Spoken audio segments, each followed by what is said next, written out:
Қайырлы күн, құрметті тұрғындар, құрметті әріптестер. Бүгінгі кезекті қоғамдық тыңдау жаңбыршы кен орнының жер қойнауын пайдалану салдарынан консервациялау жобасына қоршаған ортаны қорғау бөлімі және табиғатты қорғау іс-шараларының жоспары жобаларды талқылауға шақырылып отыр.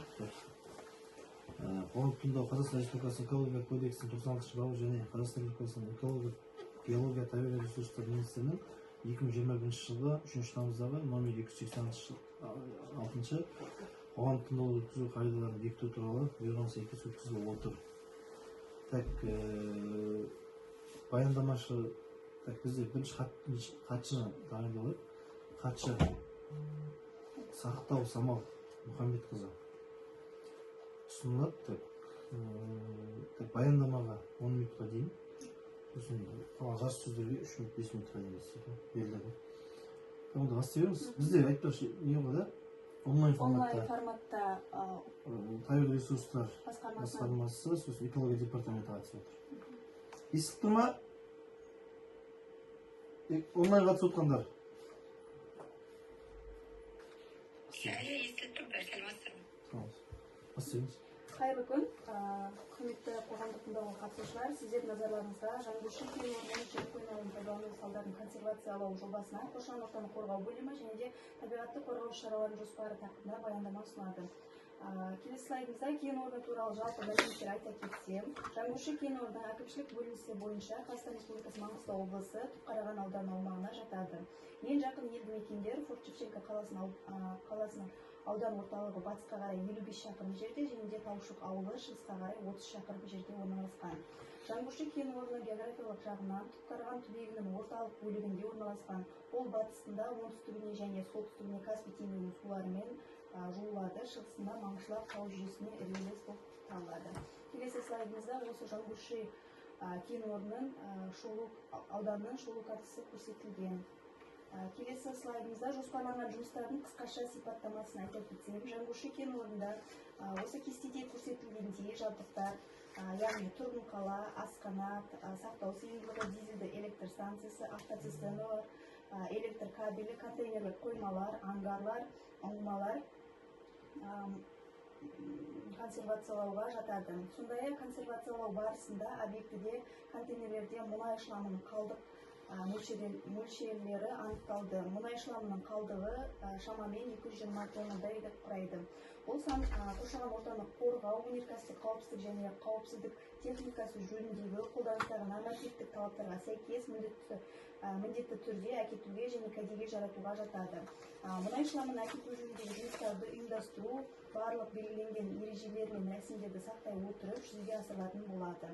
Жаңбыршы кен орнының ұңғымаларын пайдалану қоры да консервациялауға жатады. Барлық жұмыстар еңбекті қорғау және өнеркәсіптік қауіпсіздік жөніндегі қолданыстағы нормативтерге сәйкес жүргізілуі тиіс. Жабдықты консервациялау алдында консервленетін аппаратты кіреберісте және шығыста ысырмалармен толық кесу, содан кейін ішкі көлемді сүрту және үрлеу жуу жүргізіледі. Жабдықты жуу өнімдері дренаждарға және одан әрі кәдеге жарату орындарына тасылатын болады. Келесі слайдымызда осы жоба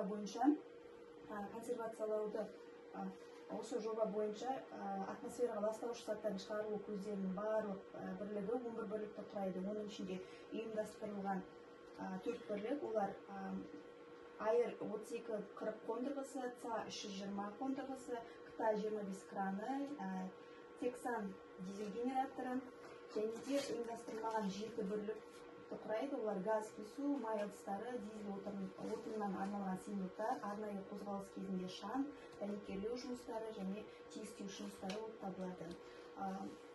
Ұңғымаларды консервациялау кезінде ластаушы заттардың шығарылатын көлемі 1,007 тонна кезеңді құрайтын болады. Келесі слайдымызда осы жоба бойынша судың күйіне әсерін бағалау бөлімі. Суды тұтыну және су бұру балансы ішу қажеттіліктерге, шаруашылық тұрмыстық қажеттіліктерге, асханаға, кір жуу және душтарға қолданылатын болады. Суды тұтыну және суды бұру көлемі 5,23 тонна кезеңді құрайтын болады. Келесі слайдымызда консервациялау кезінде түзілетін қалдықтарын жинақтау лимиттері. барлық жинақтау лимиттері жылына 223,019 тоннаны құрайды. Оның ішіне қауіпті қалдықтар майланған шүберек, пайдаланылған контейнерлер, пайдаланылған майлар, мұнай шламы кіреді, және де қауіпті емес қалдықтар бойынша металл сынықтары, дәнекерлеу электродтары, құрылыс қалдықтары және де қатты тұрмыстық қалдықтар кіреді. Барлық қалдықтар жинақталуына қарай одан әрі қайта өңдеуге лицензиясы бар мамандырылған ұйымдарға жіберілетін болады. Келесі слайдымызда атмосфераға шығарындыларды азайту жөніндегі іс-шараларда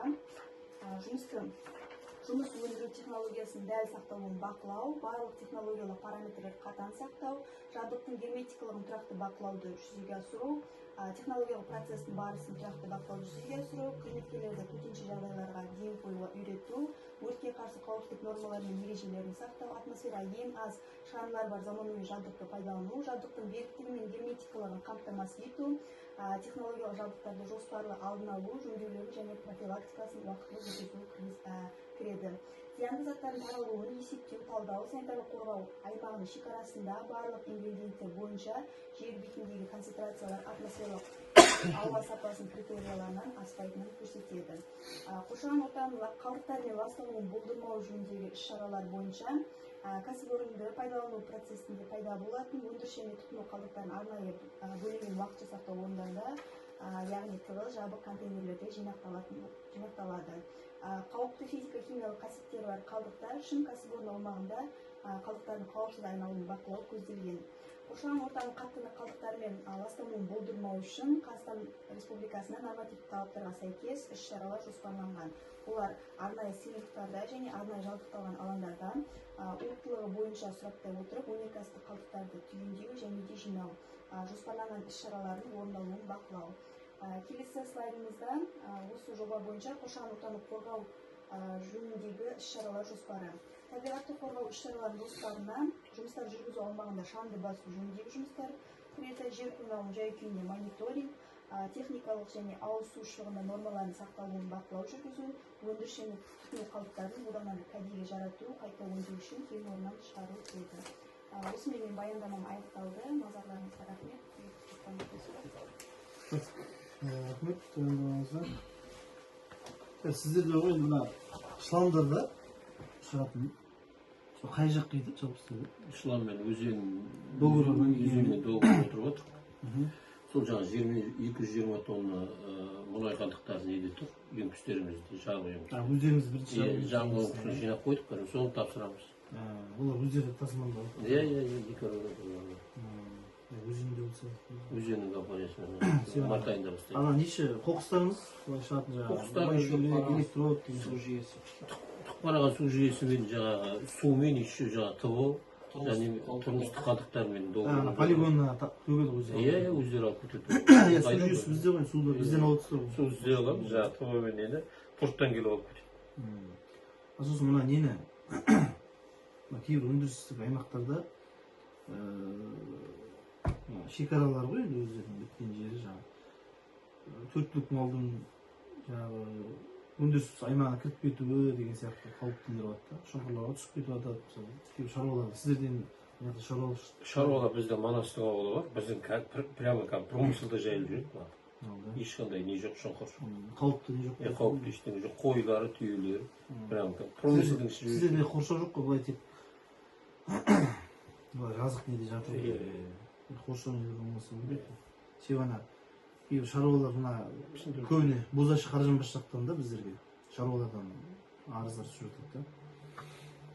Так, басқа енді вакансия жалпы нелеріңіз бойынша, штаттарыңыз бойынша айтып жіберсеңіз.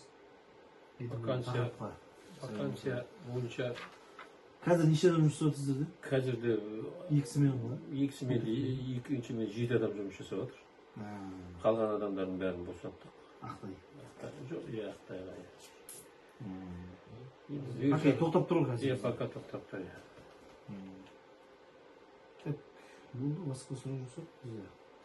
Онлайн қатысып отқан әріптестер, саламат қызы, сұрақтарыңыз бар ма? Департамент. Менде сұрақ жоқ.